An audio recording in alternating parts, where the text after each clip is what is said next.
爸爸，爸爸，你叫我什么呀？爸爸，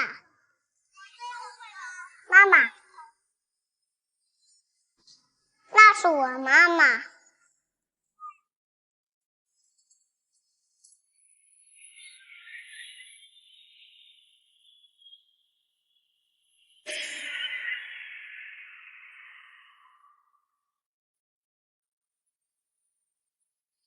逸轩，你来了。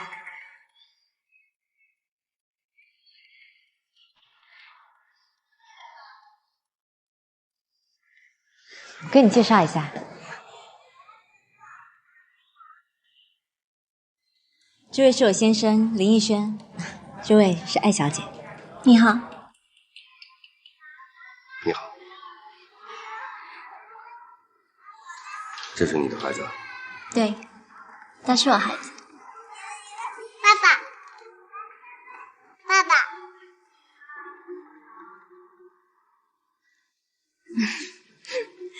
闹闹，他不是你爸爸。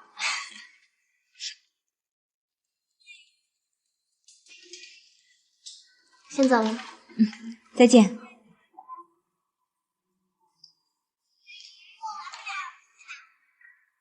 你怎么了？不舒服吗？可能是饿了，头有点疼。那你等会儿，我去拿包包，很快。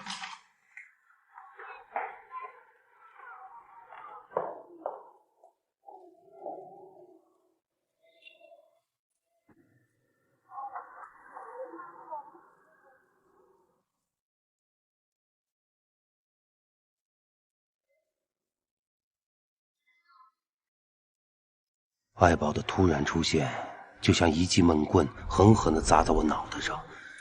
我感觉整个世界是一片空白。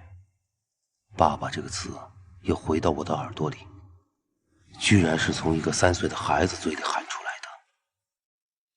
这意味着什么？难道这个孩子是我跟爱宝的？怎么样，还不舒服吗？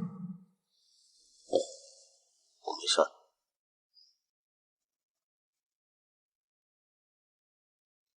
刚才那孩子挺逗的，叫我爸。对呀。你是想说艾小姐挺漂亮的吧？瞧你，我是说这孩子挺可爱的。这孩子是你们幼儿园新来的？对呀，2个月前吧，有一天他隔着幼儿园的栏杆往里头望，对了我笑一笑。后来我就请他进来坐了。过了2天，他就带着孩子来了。不过他总是很忙，都很晚来接孩子。现在的单亲妈妈真的不容易。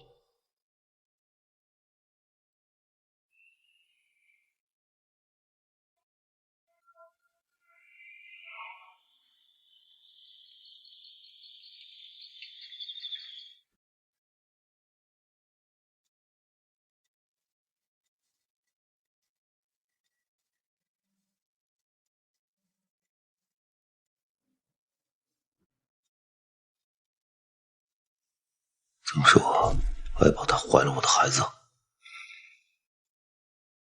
爸爸。你叫我什么呀？爸爸。这是你的孩子？对，他是我孩子。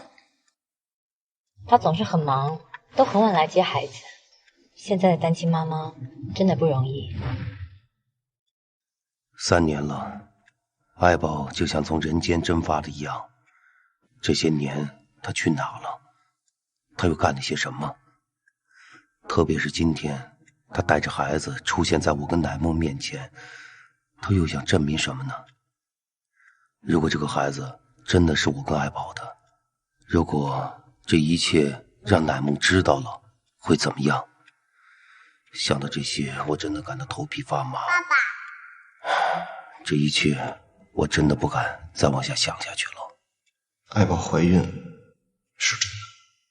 您之前是不是有过比较严重的外伤？生把这个孩子当时有没有开刀把血管取掉？这是我先生林逸轩。我们怀疑这个血块真的影响到我是压迫身。他本不可能生个小血泡泡来接孩子。对，娜娜，他不是你爸爸，真的不容易。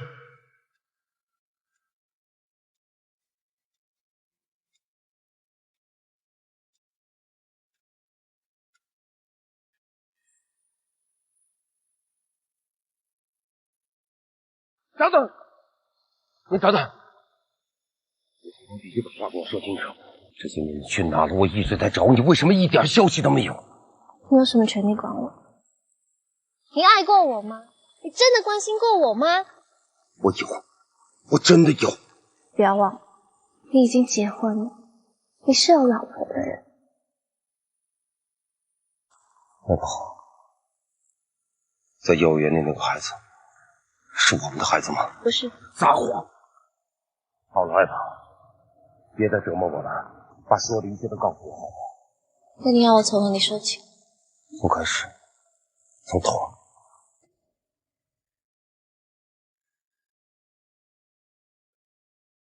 那天我离开你，其实我根本没有走，我就坐在楼道里，有一个男人，他上来带我走，说他爱我，于是我就跟他生活在一起，不久他就病死了，孩子是他的。那我们的孩子呢？我拿掉了。你有没有觉得这么做太残忍了？你就不残忍吗？他在我最难过的时候收留我，给我一个完整的家。我可以为了他生孩子，我可以为了他把我们的孩子拿掉。就是，就他妈的他收留你，你就跟他结婚生子，对吗？难道不可以吗？该说的我都说了，我要去接孩子。你告诉我，这些年你靠什么来养活自己？靠什么来养活这孩子？计划的太多了，请记住，你是有老婆的。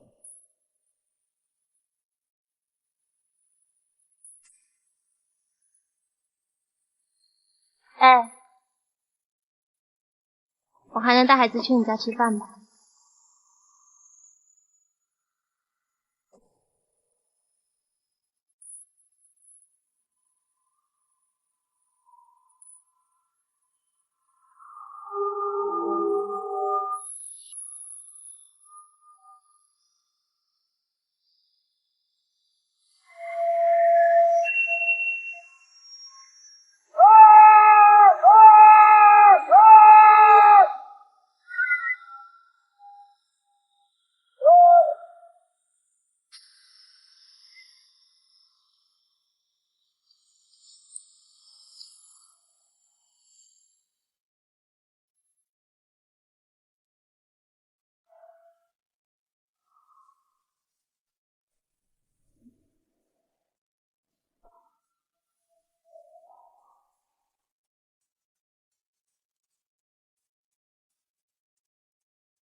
你回来了。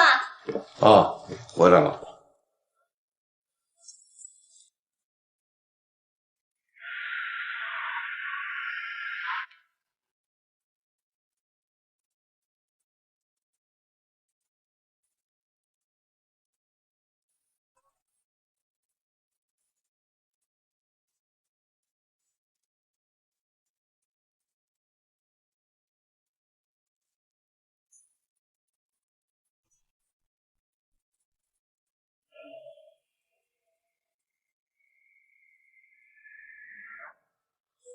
逸轩，今天的孩子还问起你来了，哪个孩子？就上次抱着你腿叫你爸爸的那个呀。今天他看到我就问：“爸爸呢？爸爸怎么没有来？”我听了真的是觉得怪心酸的。一个孩子没有爸爸，却得叫陌生人爸爸，真的不知道他的成长过程要怎么办。在幼儿园的那个孩子是我们的孩子吗？不是，你撒谎！那我们的孩子呢？我拿掉了。我可以为了他生孩子，我可以为了他把我们的孩子拿掉。请记住，你是有老婆的人。哎，我还能带孩子去你家吃饭吧？饭好了，过来吃吧。啊。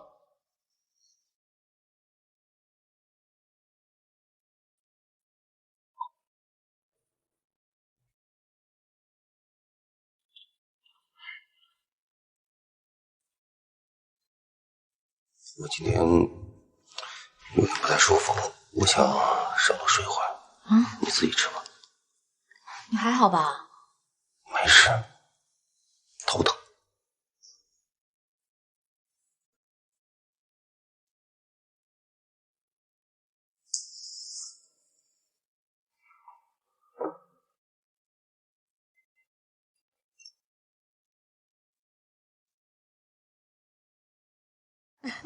他在家里也这么样子吗？对啊，老不听使唤了。闹闹其实他真的挺会画画的。你在家里有教过他吗？没有，都是他自己拿着笔随便画的。真的啊？我也不知道他画出些什么东西来。其实闹闹真的挺会画画的，你应该考虑让他学一学。爸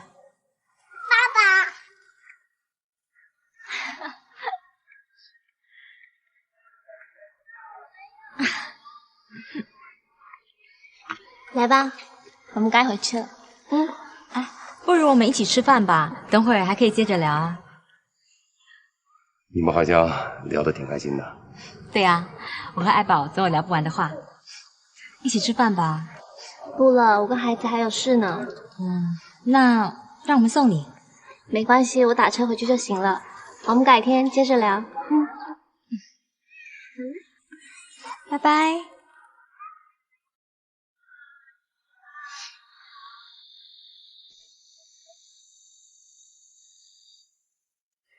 其实你不用每天都来接我的。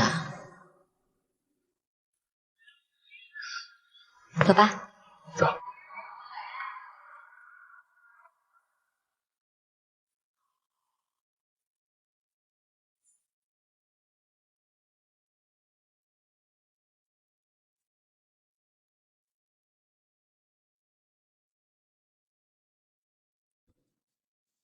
你们俩真是有本事啊！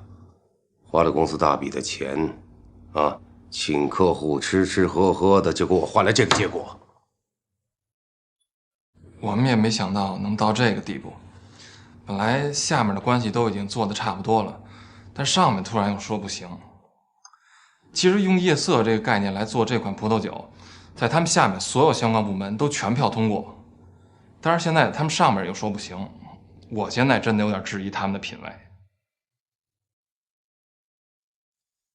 你们俩在这个行当干了多少年了？啊！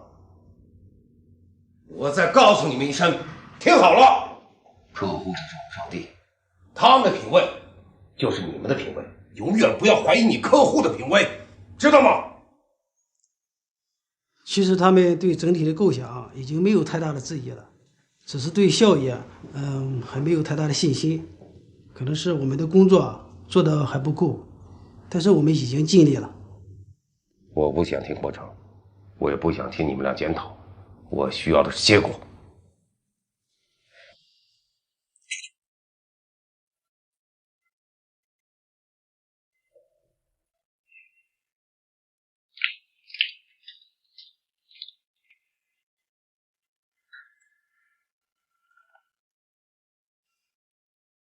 一会儿你通知一下财务，就是我说的，这两个家伙请客吃饭的钱由他们自己报销。好的。行了，没事了。那我先出去了。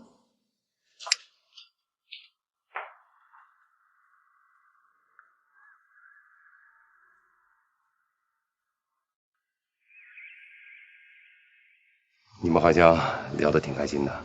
对呀，我和爱宝都有聊不完的话。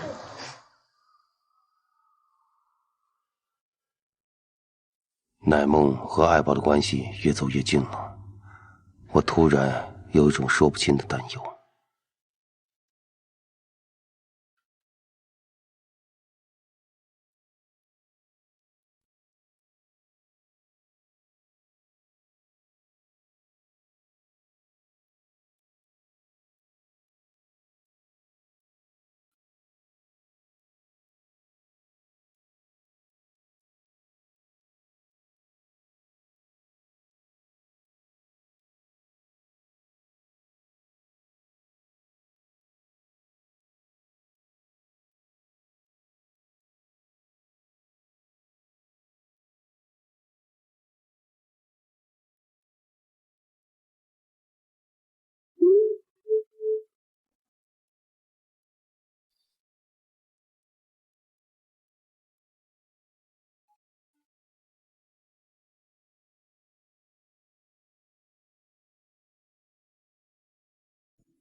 这次我们公司招聘的情况怎么样？咱们公司这次招聘的情况虽然不是特别好，但是有一个算得上是人才。说看。这个小伙子是传媒大学硕士毕业，广告学专业，精通各种软件和数据信息的处理，沟通能力也很强。之前在奥美是担任部门副总监，他想来咱们公司应聘副总的位置。接着说。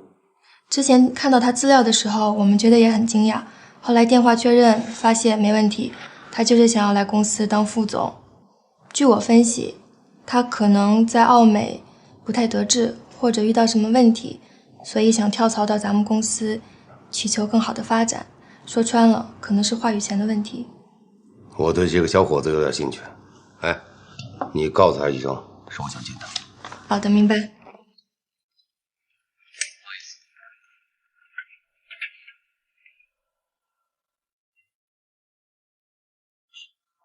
那个人不是吴越吗？不是吧？不是啦，他就是演《西游记》的那个呀。他看起来一点也不像演猴子的人。我敢保证，他一定就是。不然我们打赌。打赌？嗯。怎么赌？不如我们就赌闹闹吧。如果我输的话呢，闹闹就借给你玩3天。这算哪门子赌注啊？那我赢了，还得帮你带3天孩子，不是自找麻烦吗？你不要口是心非了嘛，我看你那表情就知道你特别喜欢闹闹。这倒是被你说中了。那好，可是你赢了呢？不如这样，如果我赢了，你就把闹闹给我们玩3天；如果你赢的话，我老公借你差遣3天。你就这么放心把老公交给我啊？我不会输的。那现在怎么办？怎么确认啊？不如我们去问。请问，小姐，你好，有什么事吗？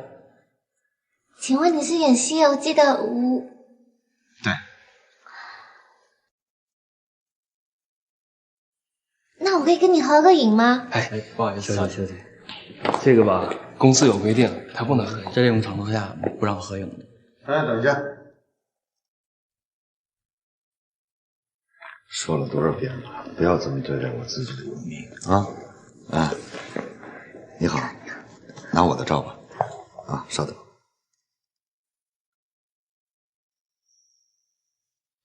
留个电话吧。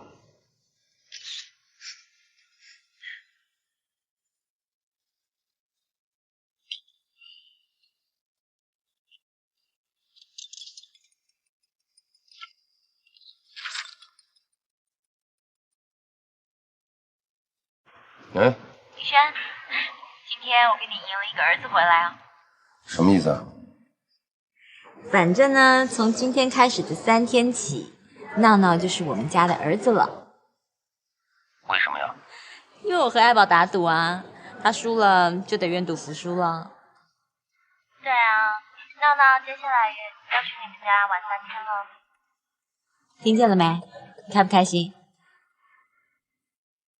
你们在哪儿？我把手头事情做完了，我马上过来给你。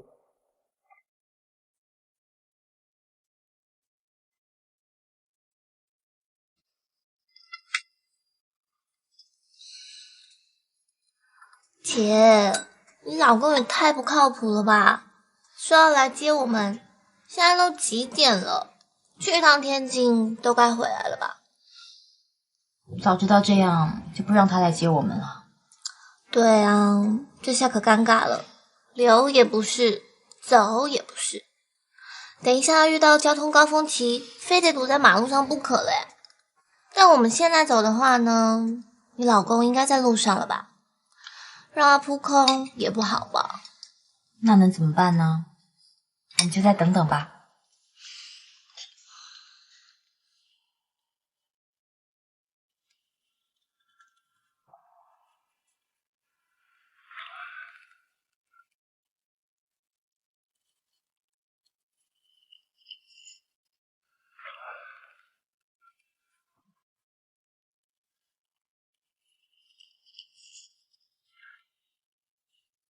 你所有的资料呢，我都看过了，非常的好。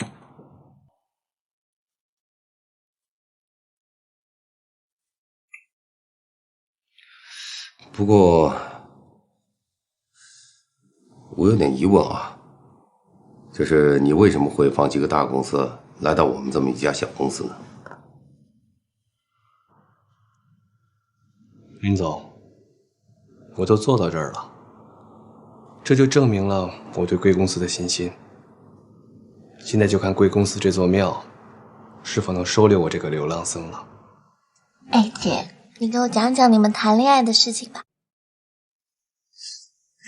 这种事情有什么好讲的？其实也没什么特别的。不是吧？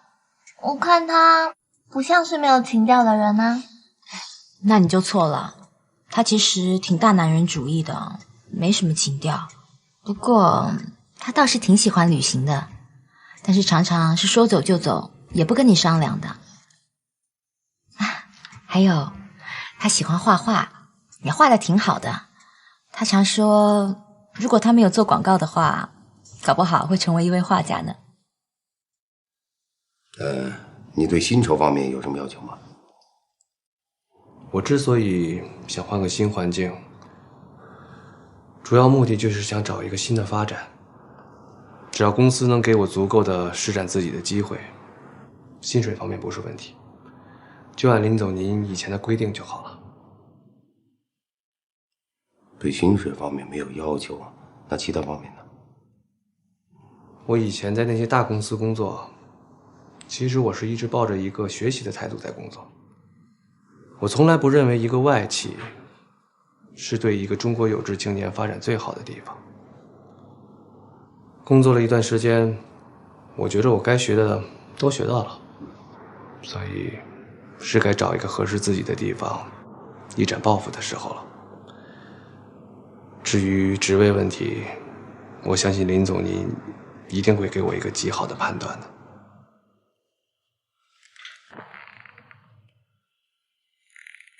首先呢，我要感谢你选择我们公司，对我们公司的信任。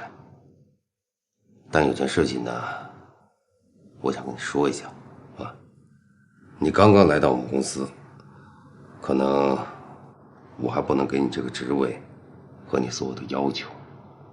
如果是这样的情况下，你还愿意留下来吗？任凭差遣。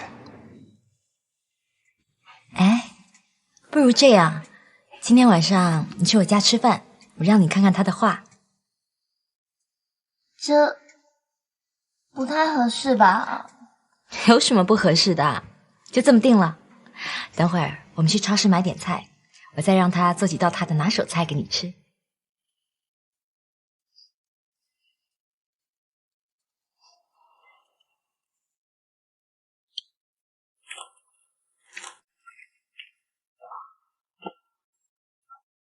林总，我真不明白，这么好的人才，您怎么还会说未必给他留一个不错的位置呢？万一他走了，岂不是咱们的损失？是人才，我们欢迎，一定要留住。可是他来我们公司应聘，对酬劳没有任何的要求，挺让我费解的。我们可以换种思维方式考虑一下啊，他万一是来我们公司来窃取商业情报，用于他图，你想过没有？林总，我觉得您也太谨小慎微了，他说的都合情合理啊。哼，傻丫头，如果他是真心想留下来，咱们有什么好紧张的呢？那您打算给他什么职位呢？先给他一个策划专员吧。这样合适吗？没什么不合适的。如果他真的是人才，真的想为我们公司来出力的话，相信我，我不会埋没他的。明白。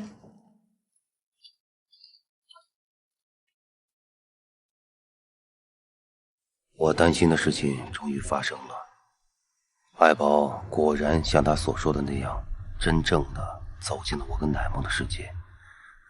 对于这个家庭来说，意味着什么？未来将会发生什么？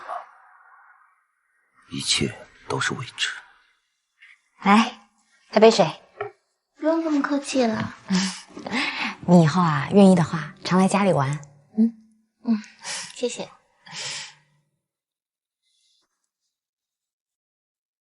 南梦姐，你家布置的真的很温馨哎。真的？哎，我给你看，你看，我上次看到这个家里的装潢，我特别想，如果以后有孩子的话，我要把婴儿房装成这个样子，你觉得好看吗？很可爱啊。我去帮帮他，你一个人坐一下。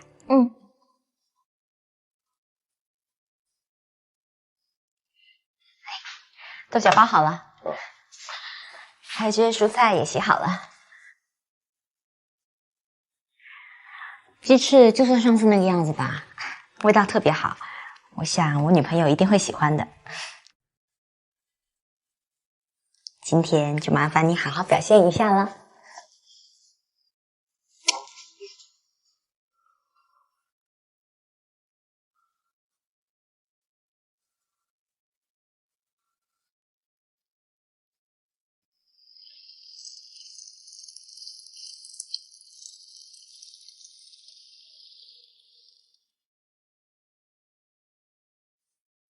我们公司虽然不大，但是五脏俱全，还有很多复杂的情况呢。有什么不明白的，可以问我们哦。对的，对的。哎，这个策划案，谢谢。聊什么呢？那么开心？我给你介绍一下，这是孙林，林总的大秘，大红人，你可得好好认识一下。你好。行了，你们别贫了啊，别打扰人家工作了。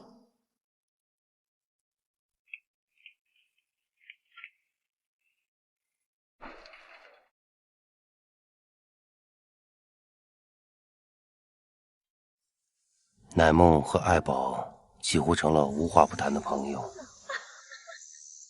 看着他们俩那么好的关系，我心里总有一种说不出来的矛盾和纠结，总觉得有一种潜在的危险在我周围围绕着。娜娜，吃饭为啥这个狗熊戴着帽子？为啥它这个帽子这儿呢？这个狗熊做这个狗熊的时候，这阿姨给他穿的衣服呀。哪个阿姨呀？这是做狗熊的阿姨。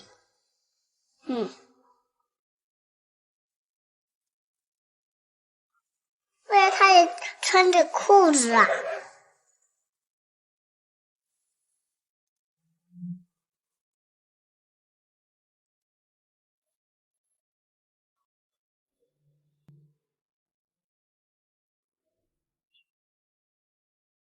爱宝走进了我跟乃梦的生活，可闹闹渐渐走进了我的心里。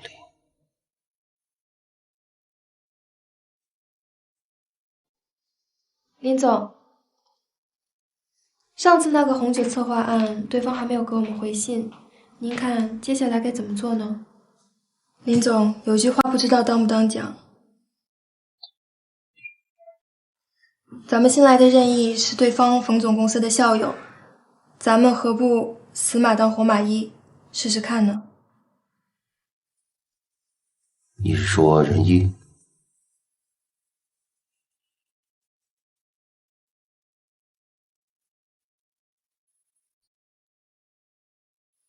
来，我来了啊！来，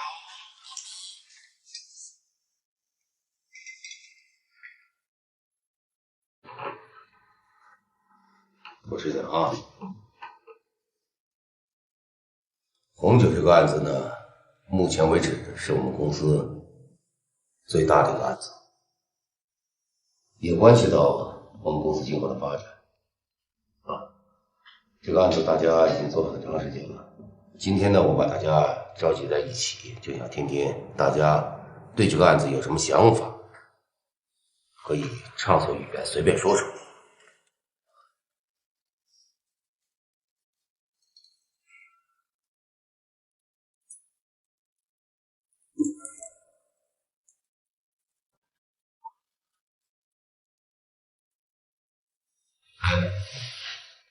仁义啊，你来公司也有一段时间了，对这个案子应该有所了解。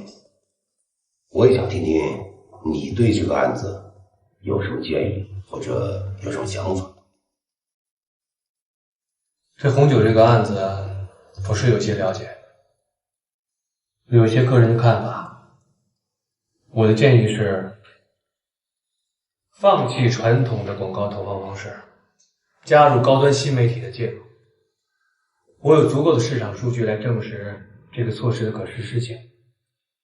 还有就是，我们公司一定要改变我们的广告策划案。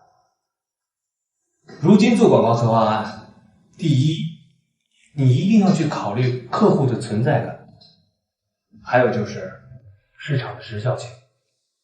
这个时效性非常重要。我相信改正了这2点，客户一定对我们再无疑虑，并且我敢说，我对成效负责。你的信心有多少？年轻人，别说大话嘛。冯总那边可是一点耐心都没有，这可是背水一战，失败了就没有机会了。我说我的信心有100%，有意义吗？那你刚才凭什么保证？你刚才又凭什么说对成效负责？凭我对市场的认知度，凭我工作中建立起来的关系网，更重要的是，凭林总对我的信任。好，行了，都别争了。仁义说的非常好啊。我今天呢，跟大家宣布一件事情，从现在开始，我们公司这个品牌的红酒广告策划案，全权交给仁义来负责。仁义，你的意思呢？我的意思就是，只许成功，不许失败。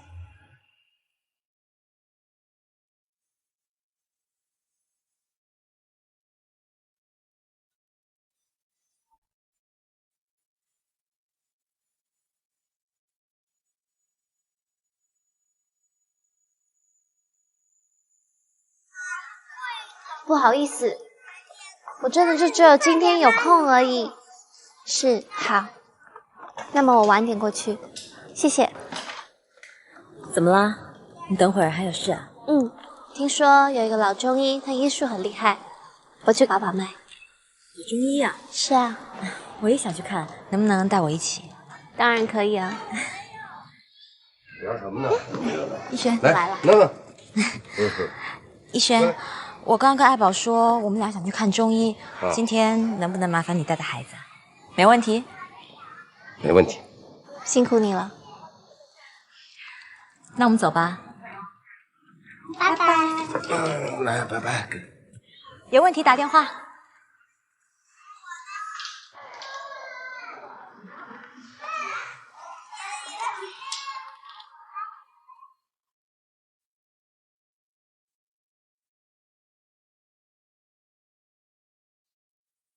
我和闹闹玩了很久很久，仿佛整个世界只剩下我们两个。闹闹是爱宝的孩子，可不知道为什么，我跟他在一起的时候，我会那么开心，就好像闹闹是我自己的孩子。在那一刻，我完全忘记了我是谁，忘记了烦恼，忘记了危险，甚至忘记了爱宝的存在。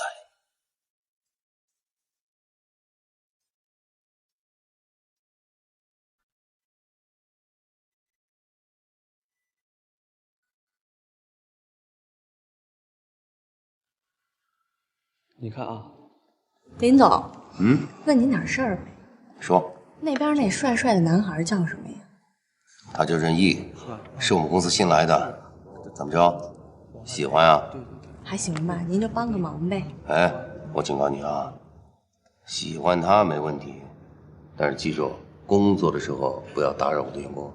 知道。啊，就那边加一个。任毅啊，任毅。哎，林总。怎么了，林总？你看一下啊，整体呢，我觉得还不错，可是这方面可能要调整一下。对，我让他们啊，上面加盏灯，把这字打亮。怎么样？不客气，就按你的办。闹闹累不累？要不要喝果汁？来，喝一口，喝一口吧。来，小心哦。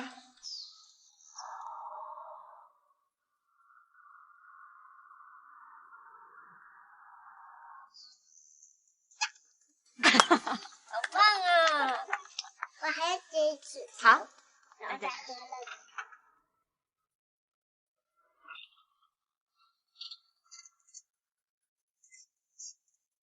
我能暂时以非秘书的身份跟您说几句吗？干嘛那么严肃啊？有什么话说。您今天是不是把仁义的电话给那个模特了？这已经不是我第一次看见你这么做了。你怎么能随随便便的把别人的隐私透露出去呢？你怎么知道别人需要你的帮助？万一人家有人家的想法呢？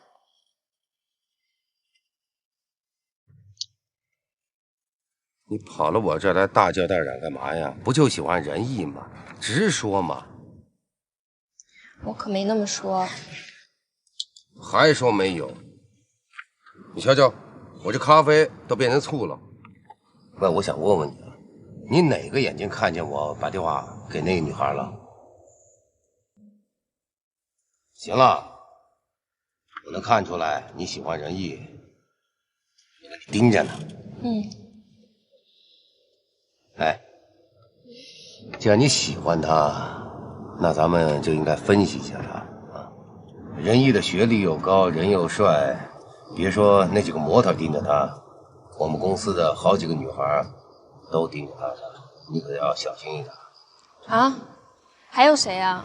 这我就不方便透露了，容易引起内部矛盾。不过我也侧面打听过，他至今还单身，我也从来没发觉过他跟任何女孩约过会。就这个情况的话，我觉得只有3种可能性。哪3种呢？第一种，他同性恋。不可能。这第2种，性冷淡。胡说，您又胡说了。不，这个不太会胡说啊。你想想，现在白领呢，工作压力大，很容易得这方面病的。您是在说您自己吗？我是吗？我是一个例外，好吗？那你怎么知道他不是个例外呢？行，他是个例外。第3种呢？这第3种呢，就比较关键了。仁义不喜欢泡吧，不喜欢夜店。那你告诉我，他喜欢什么？他想找什么样的女孩？他肯定想找一个跟他有共同语言的女孩，是不是？按照咱们这样分析，我觉得适合仁义的也就只有女博士了吧。他喜欢的是一种知性美。知性美？我这么说，你明白以后该怎么做了吗？我明白了。既然你明白了，能让我自个儿待会儿。好嘞，那我就不打扰您了。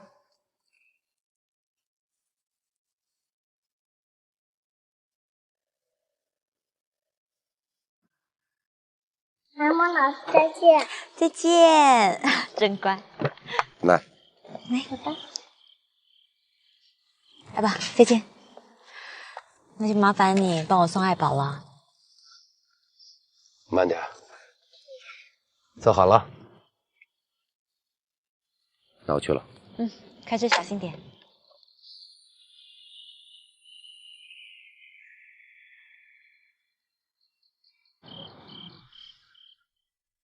随着时间一天天的过去，随着爱宝和乃梦越来越近，这种危险的关系真的压得我喘不过气来。我一直想找个机会和爱宝好好的聊聊，可他总能想出各式各样的办法来回避掉。今天我终于有机会送爱宝回家，可以单独的跟他在一起。可是原本想说的一切的一切，都好像被爱宝的沉默给屏蔽掉了。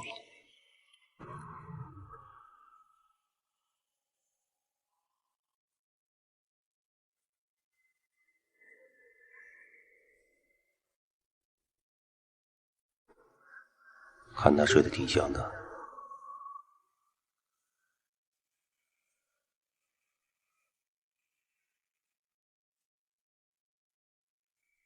你跟乃梦好像关系挺好的。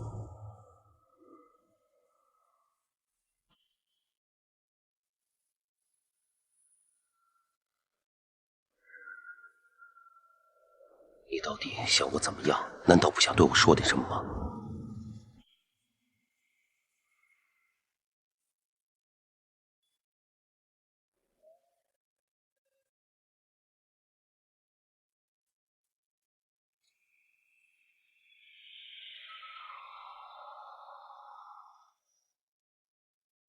这3年来，我以为我能够忘掉和你有关的过去。我在无数个谎言中虚度着自己的世界。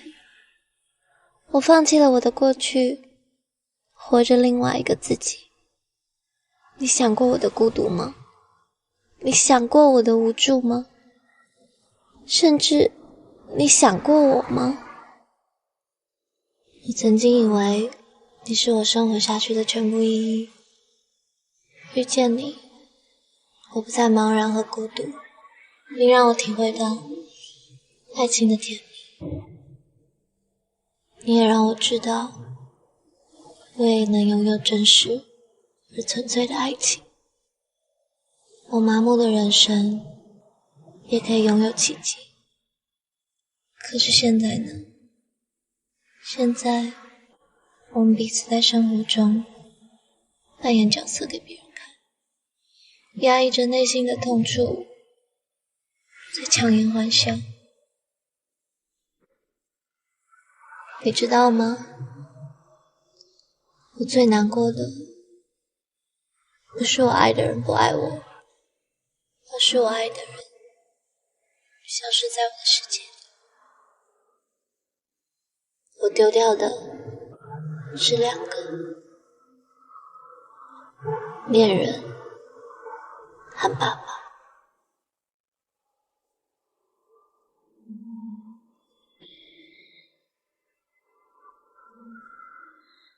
我能送你吗？不用了。别这样害怕。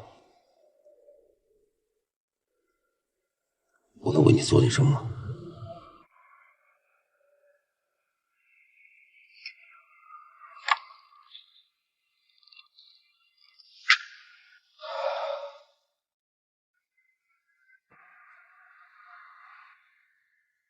我不在你身边，你要好好照顾自己，行吗？老爸，再见。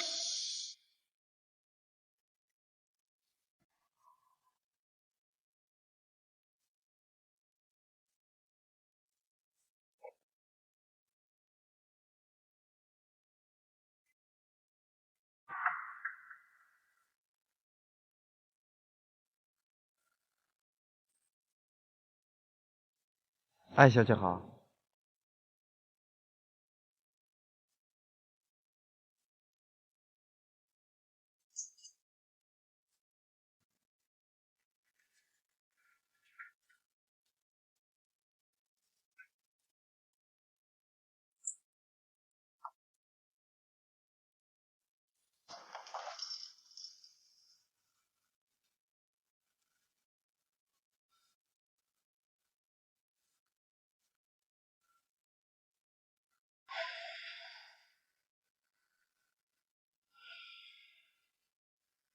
你就住这儿？是啊。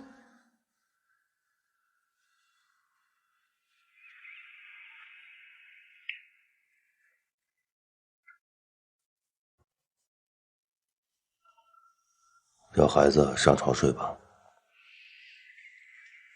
不动他了，动他了他会醒的。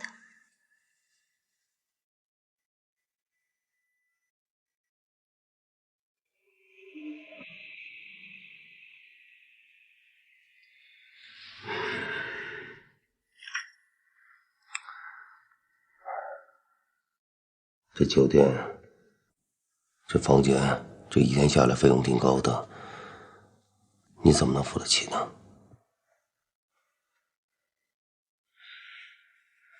爱宝，你能不能告诉我，你靠什么来抚养这孩子？我自有自己的办法。需要我帮你吗？我可以的。你是有老婆、有家庭的人，你管好自己就行了。咱们之间何必搞成这样呢？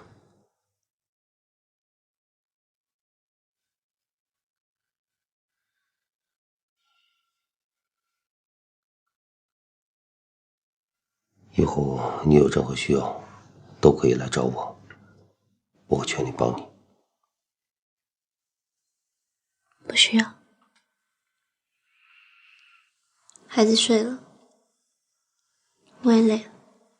你再不回去，南梦姐会担心的。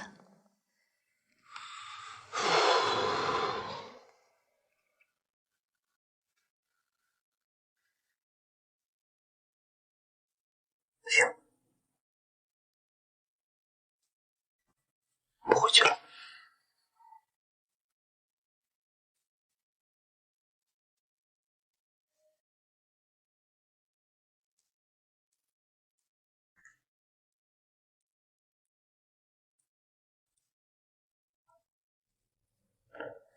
你曾经感受过我的孤独吗？你想过我的无助吗？甚至你想过我吗？之前你去哪了？我一直在找你，为什么一点消息都没有？你是有老婆、有家庭的人，你管好自己就行了。你再不回去，南梦姐会担心的。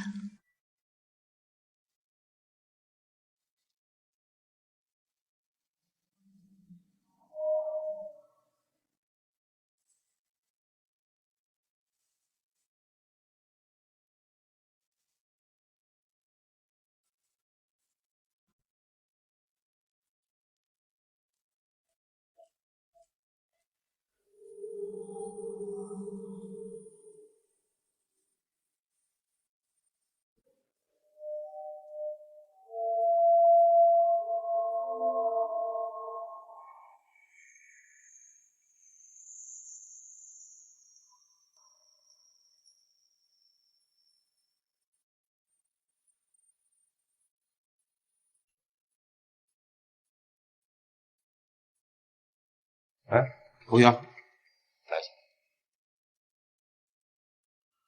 你好，先生，有什么需要？可能我朋友不在房间，刚才我在这儿把东西落了，你能帮我打开吗？好，可以。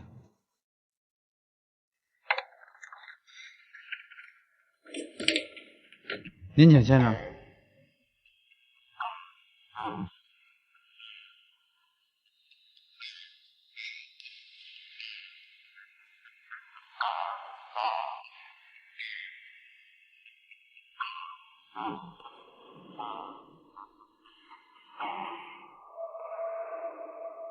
这怎么回事啊？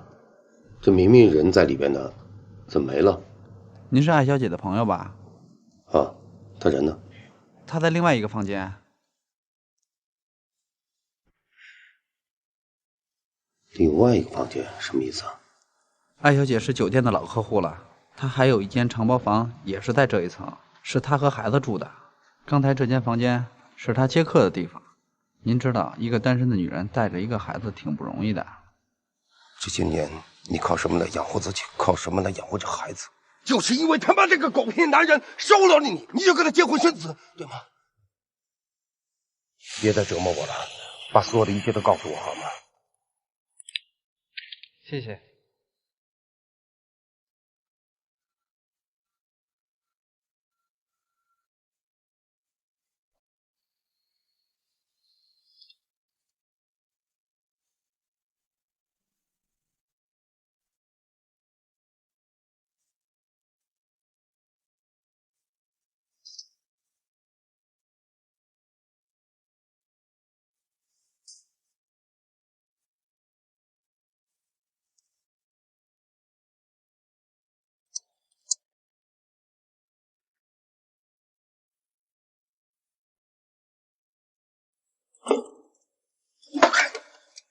打开！打开！你会杀了孩子，你会杀了孩子的。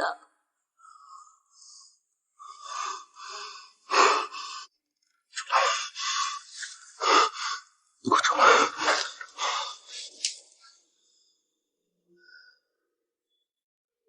你都干点什么？说一下你干点什么？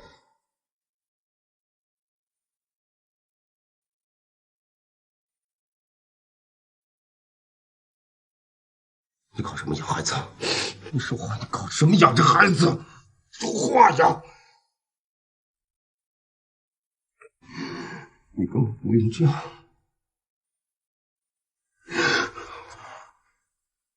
我是你爸，我可以养你，知道吗？我可以养你。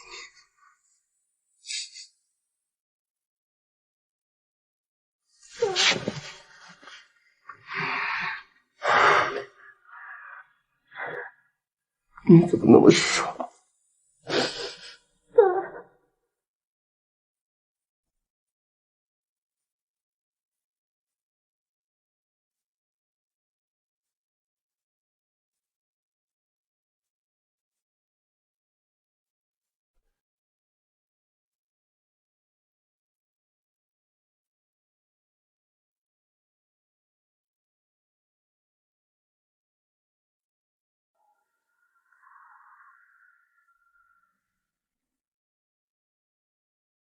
你告诉我，这些年你靠什么来养活自己？靠什么来养活这孩子？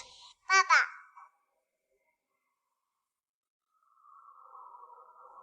欢迎光临逸轩广告公司对红酒策划案的一个推荐会。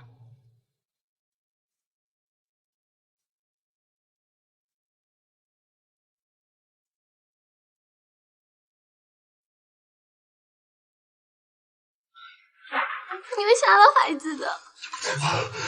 你都干点什么？说一下你干点什么？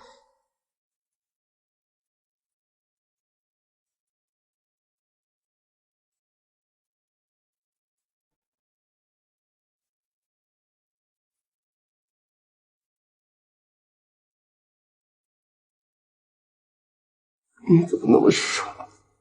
知道吗？我可以养你。我丢掉的是2个恋人和爸爸。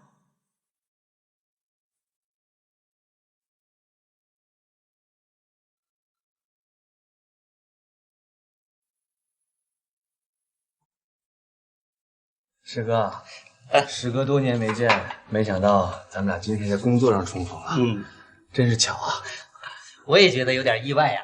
今天接到你的电话，说是这个事儿，我都愣住了。哎，你不是一直在奥美吗？什么时候出来的呀？我来这家公司时间也不长，多亏是我们林总，很器重我。林总真是好眼光啊！我的这位师弟呀，那不仅是一表人才，那能力也是极强啊。在学校的时候就有名的厉害，你能请到他帮你的忙，我只能说羡慕啊。任烨，你现在在公司担任什么职务啊？他在公司呢担任副总。也算合理呀。希望大家给宝贵意见。各位前辈，今天呢，我们不谈工作，只谈感情。今天这顿饭纯属是为了见证我跟我师兄重逢，好吗？我先干为敬。为了友谊，来，我先干为敬。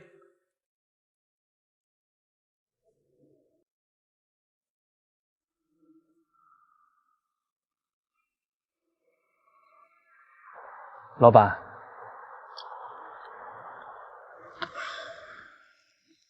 干得好啊！你的确没让我失望。我说过，我只需要你的信任。现在全公司上下，我最信任的就是你。从现在开始，我任命你为我们公司的副总经理，好好的干，我不会亏待你的。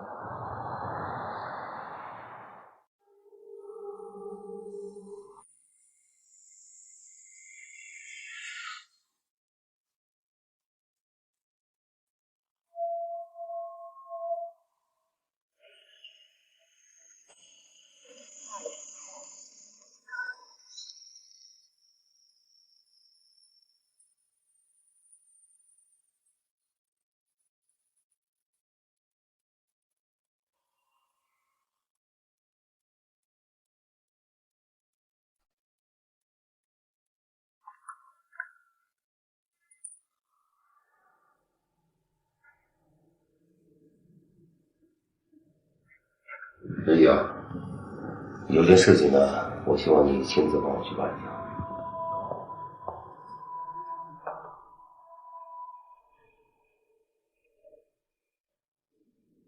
你在附近呢，给我找一个小户型的房子，尽量条件好一点，最好是一级装修好的。你要买房子啊？行。这是我的私事，明白？明白。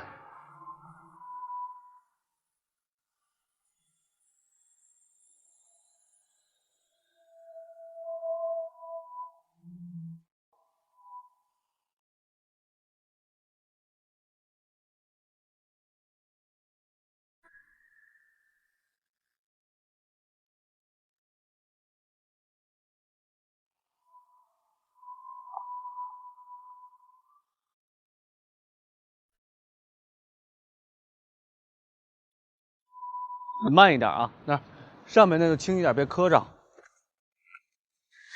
娜娜喜不喜欢上学？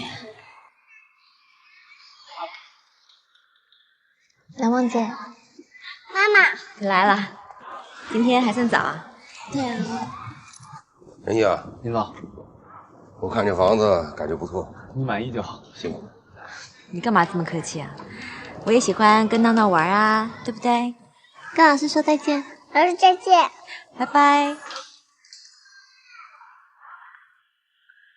我跟你说，这件事情一定要替我保密。当然。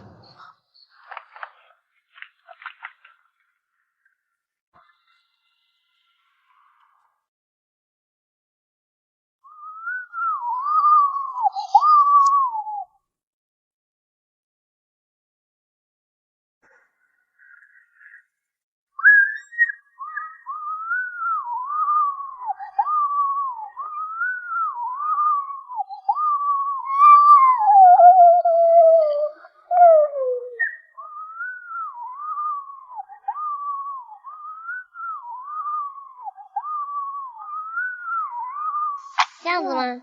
这样，对，给我。闹闹，爸爸，他不是你。孩子愿意叫什么就叫什么。来，闹闹，爸爸抱。啊，房子事情已经办妥了，随时可以住进去。怎么这么突然？让我再想想吧。没什么好考虑了，你不为你自己，也得想想闹闹吧。行了，就这么定了。明天我到宾馆接你们过去。来，宝宝这车我看怎么玩的，来，给我看看。呀，跑是不是这样的？拉完了以后，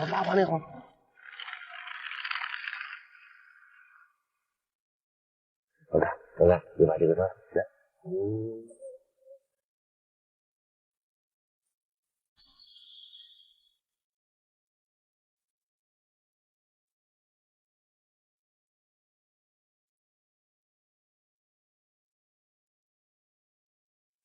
给爱宝买房子的事，如果让乃梦知道了，他会怎么样？对他的伤害有多大？后果会怎样？我真的不敢再继续想下去。但我只知道，为了孩子，我必须这么做。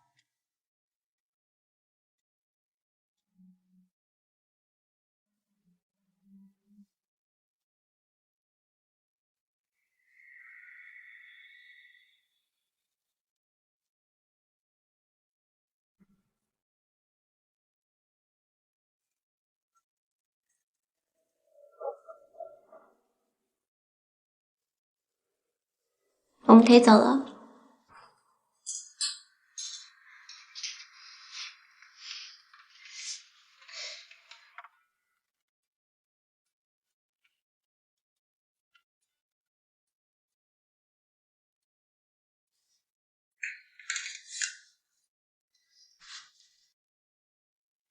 若不是因为遇见你，怎会忽然艰难呼吸？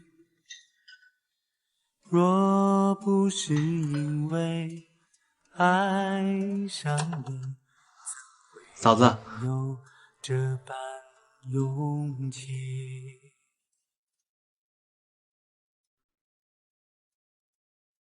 林总说家里的水管坏了，我过来看一下。对呀，不好意思，这种事还麻烦你。嗨，有什么先麻烦？不用拖了，请进。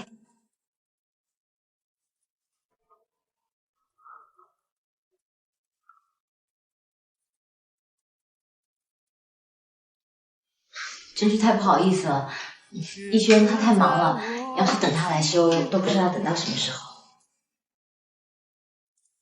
能不能和我一起掩埋在时光里？我如此的深情，谢谢。这是我的秘密。